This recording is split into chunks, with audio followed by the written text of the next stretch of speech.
میرے آقا و مولا کی شان ہے کہ ابو طالب نے سرکار کی پرورش کی، نبی پاک نے اس کا بدلہ یہ دیا کہ جب سرکار سمجھدار یعنی زمانے کے لحاظ سے اس وقت کو پہنچے کہ جب کوئی کسی کی خدمت کر سکتا ہے، تو آپ نے اپنی قوم کو جمع کر کے فرمایا ابو طالب کے بچے زیادہ ہیں، اس کا خرچہ تھوڑا ہے، اس کے بچوں کو آپس میں تقسیم کر لو، ایک ایک بچے کو اپنے ساتھ لگا لو۔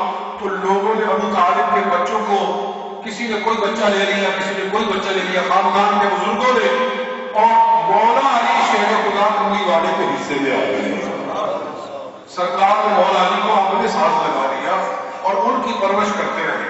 جب وہ 9 سال کے تھے اس وقت سرکار پر پہلا قرآن پاک کا حصہ، پہلی قرآن پاک کی وحی نازل ہوئی، تو مولا علی شیر خدا نے بھی کلمہ پڑھا۔ تو کافروں نے کہا، مکے والوں نے کہا کہ علی کو تو انہوں نے خود پالا ہوا ہے، یہ تو ان کے گھر کا پروردہ ہے، یہ تو ان کا ایک طرح سے بیٹا ہے، کزن بھی ہے، بیٹا بھی ہے، اور 9 سال کا بچہ ہے، اگر یہ کلمہ پڑھ رہا ہے تو اس سے بھی کوئی تعجب کی بات نہیں ہے۔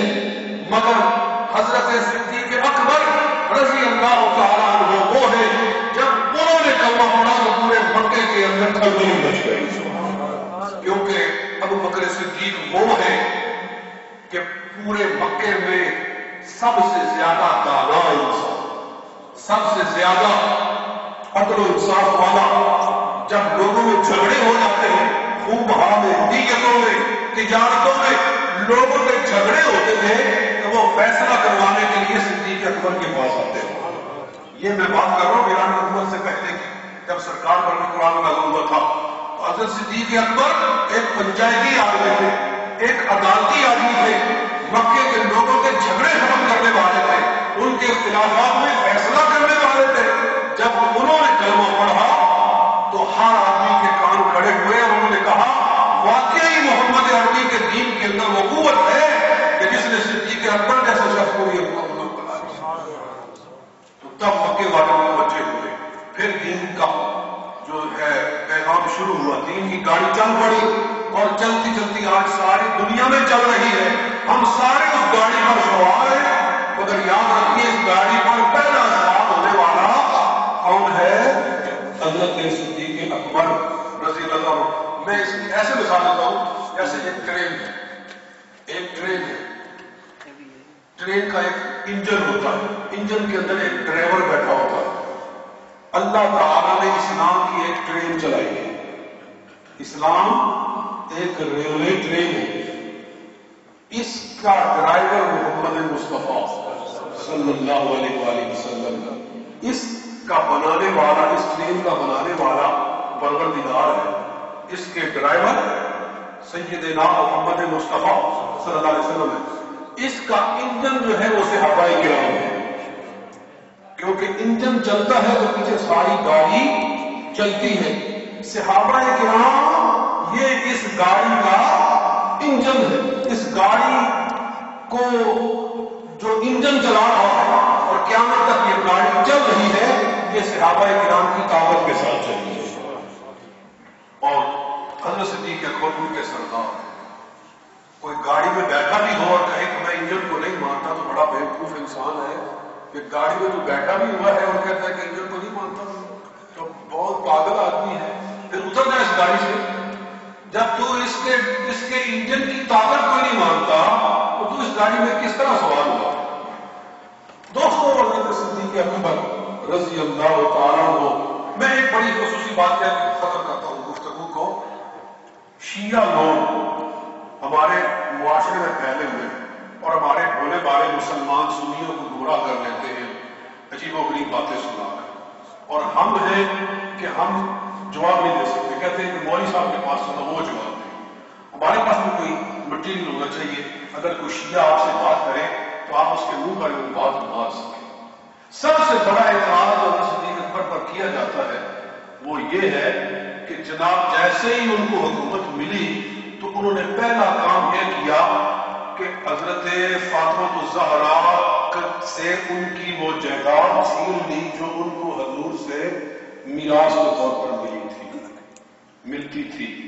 حضور صلی اللہ علیہ وسلم دنیا سے گئے تو سرکار کا ایک باغ تھا، حضور کی ملکیت تھا، باغ فتق، اور بھی کئی علاقے تھے، وہ سارے حضور کے تھے، وہ حضور کی ملکیت ہے۔ حضور کی اولاد میں سے صرف حضرت فاطمہ ہی اس وقت بقید حیات تھی، تو بیٹی ہونے کی حیثیت سے وہ مال حضرت فاطمہ کو ملتا تھا۔ تو ابو بکر صدیق خلیفہ بنے تو پہلا کام یہ کیا کہ حضور کی بیٹی کو ان کے حق سے محروم کر دیا۔ جی میں اس کا جواب یہ دیتا ہوں کہ لعنت اللہ علی الکاذبین، جھوٹوں پر خدا کی جھوٹوں پر خدا کی لعنت ہو۔ یہ بہتان ہے، یہ جھوٹ ہے، اس کا حقیقت سے کوئی تعلق نہیں۔ دیکھو پہلی بات تو یہ ہے، سب سے پہلی بات تو یہ ہے کہ انبیاء کرام کی مالی میراث نہیں ہوتی، انبیاء کرام کی مالی میراث نہیں ہوتی۔ انبیاء اپنے پیچھے سونا چاندی نہیں چھوڑ کر جاتے۔ میں شیعوں کی کتاب سے ایک حوالہ پیش کرتا ہوں اور مفصل تقریر کے بعد میں آپ سنیں گے۔ اصول کافی شیعوں کی سب سے معتبر کتاب ہے، قرآن کے بعد کہتے ہیں سب سے پکی کتاب ہے ان کے نزدیک اصول کافی۔ یاد رکھیں کہ نام کیا ہے کتاب کا؟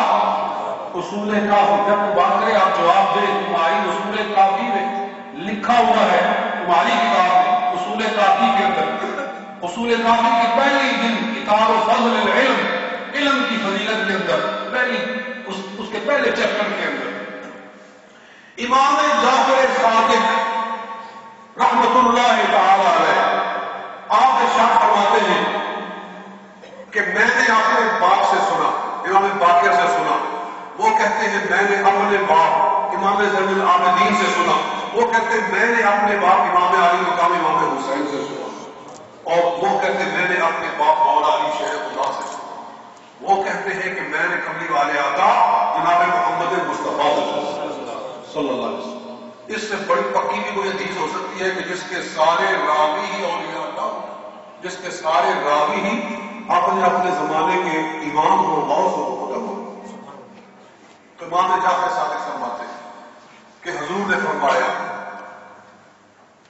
کہ علماء انبیاء کے وارث ہیں، العلماء ورثۃ الانبیاء، علماء جو ہے یہ انبیاء کے وارث ہیں۔ کیوں؟ کہ لأن الانبیاء لم یورثوا درہما ولا دینارا وانما ورثوا علما فمن اخذ منه اخذ حظا وافرا۔ فرمایا کہ انبیاء اپنے پیچھے سونا چاندی نہیں چھوڑ کر جاتے، وہ اپنے پیچھے اپنا علم چھوڑ کر جاتے ہیں۔ انبیاء اپنے پیچھے کیا چھوڑ کر جاتے ہیں؟ اپنا علم، اپنی کتاب، اپنی سنت، اپنی حدیث، یعنی جو دین اللہ سے لے کر آتے ہیں وہ اپنے پیچھے چھوڑ کر جاتے ہیں، اور وہی نبی کی میراث ہوتی ہے۔ جس نے وہ میراث لے لی اس نے دنیا کی سب سے بڑی دولت پا لی۔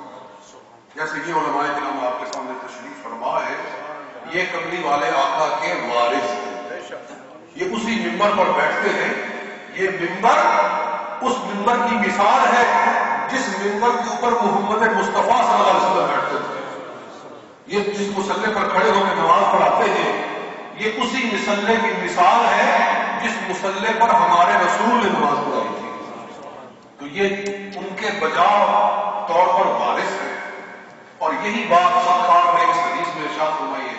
اور یہ حدیث وہ ہے جس کو اہل بیت کے سارے امام روایت کر رہے ہیں کہ انبیاء اپنے پیچھے مال نہیں چھوڑتے، اپنے پیچھے اپنا علم چھوڑتے۔